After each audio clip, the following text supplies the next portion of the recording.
अंतिम रूप से जैसा श्रीमान ने कलेक्टर साहब ने एमपी साहब ने आदेश दिया है, मैं एक बार जिन टोटल ज्ञापन की कॉपी का सबके पास व्हाट्सएप पे आएगी उस हिसाब से मैं बोल रहा हूँ। सब 1 नंबर पॉइंट में एडीएम साहब, एसडीएम मेड़ता, एसडीएम रिया की टीम बना के उनके साथ में एमपी साहब नागौर, एमपी साहब राजसमंद, एमएलए मेड़ता, एमएलए देगना से समन्वय करते हुए रिपोर्ट बनाएंगे और इसमें किसानों के 5 जनप्रतिनिधि रहेंगे, उनके साथ रिपोर्ट बनकर डीएलसी के अंतर की रिपोर्ट है राज्य सरकार को बुझाएंगे। और दूसरा पॉइंट है आपका जयपुर फलोदी ग्रीनफील्ड, वो जो पहला पॉइंट है मेड़ता पुष्कर और मेड़ता रास रेलवे लाइन की भूमि वापसी वाला, उसमें ये कमेटी रहेगी, इस तरीके से जांच करेगी।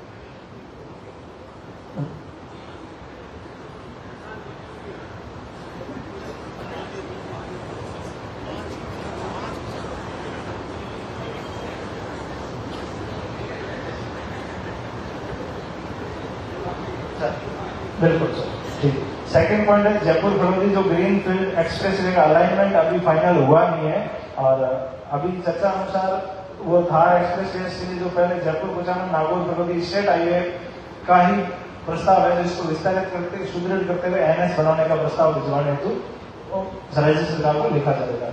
तीसरा बिंदु, इसमें जो ब्लाइंड मर्डर के केस है उनको रीओपन करके टीम बनाकर त्वरित जांच करवाई जाएगी। चौथा पॉइंट, चोरी के प्रकरणों में ऐसा प्रकरण जो बड़े प्रकरण है उनको रीओपन करके विशेष प्रयास करके चोरी खोलने का प्रयास किया जाएगा। 5वां पॉइंट है उसके अंदर एडीएम साहब, सीनियर डीएमजी, एसडीएम के साथ में सीमेंट कंपनियों के साथ वार्ता नियत करके संघर्ष समिति के प्रतिनिधि ये सिंबू जी, शैतान जी, तेजाराम जी, नारायण जी, वेणुगोपाल और 4 अन्य लोगों की उपस्थिति में वार्ता कर हल निकाला जाएगा। साथ ही सांसद साहब और विधायक साहब से इसमें समन्वय किया जाएगा। सभी लोग दोनों। फिर 6 नंबर पॉइंट था, इसके अंदर जो मुकदमा हो रखे हैं उसमें प्रकरणों का अनुसंधान है। अभी डीआईजी साहब से उनसे बात हुई, उसी अनुसार जिला भीलवाड़ा कुचामन की पुलिस द्वारा करवाया जाएगा। 7वां पॉइंट है इसके अंदर जेएसडब्ल्यू वाला, जेएसडब्ल्यू की मुकदमा वाली बात करें। और 7वां पॉइंट था इनकी ईसी के संबंध में है, जो पॉल्यूशन कंट्रोल बोर्ड के मार्फत स्टेट को पत्र लिखा जाएगा। 8वां पॉइंट जो खेजड़ी कटाई इसके संबंध में जिला कलेक्टर साहब के मार्फत राज्य सरकार को पत्र लिखा जाएगा। फिर 9वां पॉइंट था श्रम विभाग और सोशल जस्टिस विभाग के जो कुछ प्रकरण थे उसमें सोशल जस्टिस के प्रकरण में एफआईआर करवाई गई है, राज्य सरकार इसमें अलग से प्रत्यक्ष से जांच कर रही है। साथ ही श्रम विभाग की विवेक ई मित्रा की जेडीडीवाईटी की टीम है विस्तृत जांच करेगी इसमें। और 10वां पॉइंट वो फसल बीमा के क्लेम थे उसकी जो स्टेट लेवल की कमेटी की मीटिंग होगी वो सारे प्रोसेस करवा दिए गए, इनका भुगतान जल्दी करवा दिया जाएगा।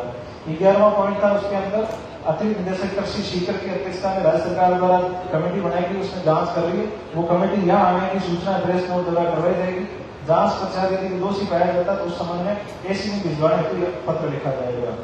फिर 12वां पॉइंट है वो यहाँ के बेलों के संबंध में होता, तो ये प्रकरण अभी हाईकोर्ट में चल रहा है। हाईकोर्ट में प्रकरण में प्रभावी पैरवी हेतु राज्य सरकार और डबल साहब को इसमें लिखा जाएगा।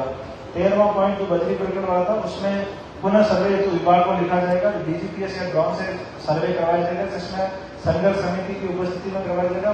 पर्याप्त पुलिस जाता रहेगा, 5-5 दोनों टीम के उनकी उपस्थित रखे उनकी उपस्थिति में करवाया जाएगा। जी सर, वो बताया सर। और प्रकरण के मुकदमों की इसी में जो बजरी प्रकरणों में आपस में मुकदमे हुए उनकी डीआईजी साहब से उसके अनुसार बात हुई, उसके अनुसार जिला अजमेर के पुलिस अधिकारी द्वारा इसमें जांच करवाई जाएगी सर। और जो बिजली के प्रकरण थे उसके अंदर कुछ ट्रांसफार्मर का सामान उपलब्ध करने की बात थी, अधिकतर ट्रांसफार्मर उपलब्ध करवा दिए गए हैं, फिर भी पुराने कोई ट्रांसफार्मर है तो उसके अंदर जांच करवा के इसके अंदर वो लिस्ट बना के इसमें ट्रांसफार्मर उपलब्ध करवा दिए जाएंगे। और जो स्मार्ट मीटर की बात थी उसमें राज्य सरकार को पत्र लिखा जाएगा और सहमति से और सहयोग संदेश करके उनको लगवाया जाएगा। और जो लंबी कनेक्शन की बात है कृषि कनेक्शन की, तो उसके अंदर जो डीएन जमा होने के बाद 31/3/2025 तक के तो पूर्ण कर दिए गए हैं, उसके बाद के 172 प्रकरण है उनके डीएन जमा होने पर उनको 2 माह में कनेक्शन कर दिया जाएगा। फिर ये लाइन इंस्टॉल के छोटे पट्टों की बात है तो इसमें केंद्र सरकार को है जो यहाँ से पत्र लिखा जाएगा। फिर आपका 19वां बिंदु है जिसके अंदर ये अपना डीएमएफटी फंड की बात थी, तो इसमें विभाग को कल ही जो प्रकरण का मार्गदर्शन हेतु बीएस माइंस और बीएस फाइनेंस को लिखा जाकर इसमें प्राथमिकता से इनको स्वीकृत करवाया जाएगा। फिर एमएलए के सैंक्शन से संबंधित में वित्त विभाग को जो प्रेजेंटेशन दिया गया उसमें त्वरित निस्तारण हेतु उनको कल ही लेटर लिखवा देंगे सर। एक इस ज्ञापन के अतिरिक्त एक शिकायत और प्राप्त हुई थी एसडीएम साहब रिया के खिलाफ, तो उसमें शिकायत की जांच करके राज्य सरकार को इनके खिलाफ लिखा दिया जाएगा। सर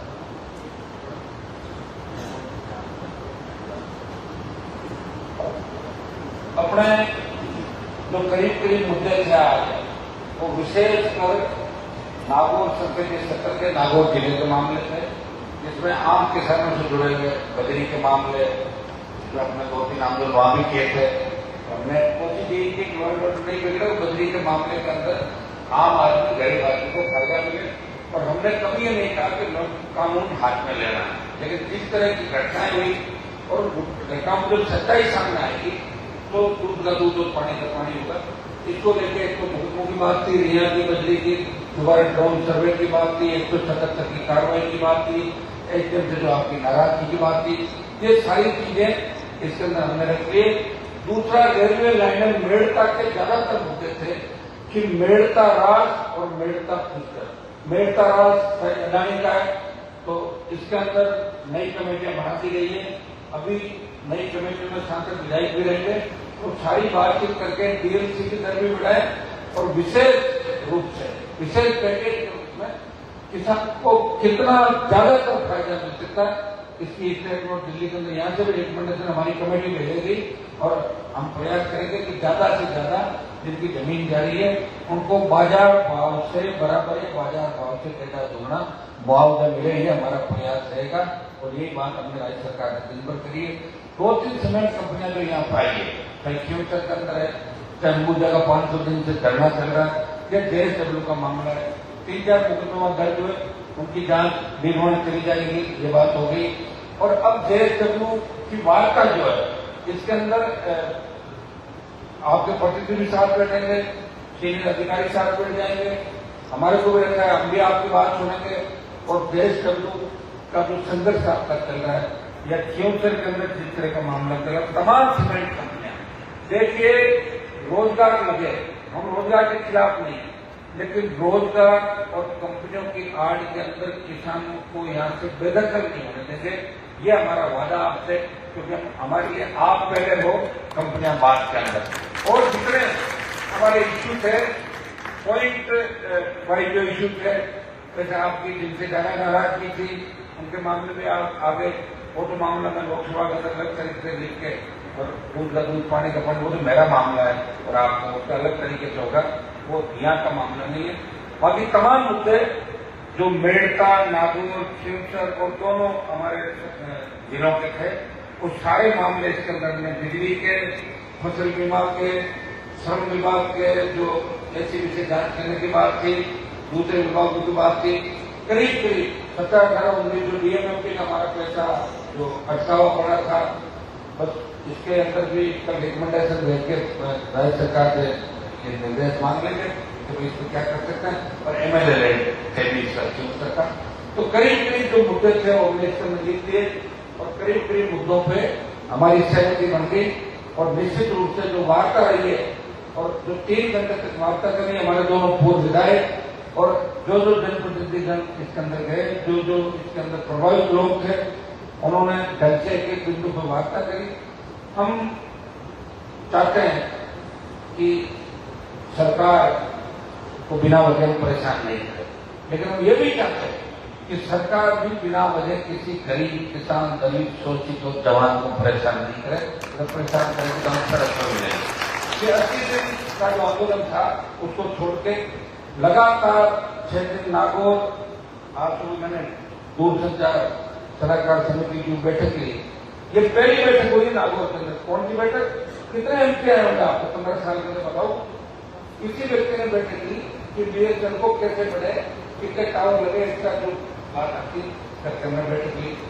बीसा की कल बैठक नागौर है, कल भीलवाड़ा के अंदर थी, फिर जिला विद्युत समिति है, सड़क की बैठक है।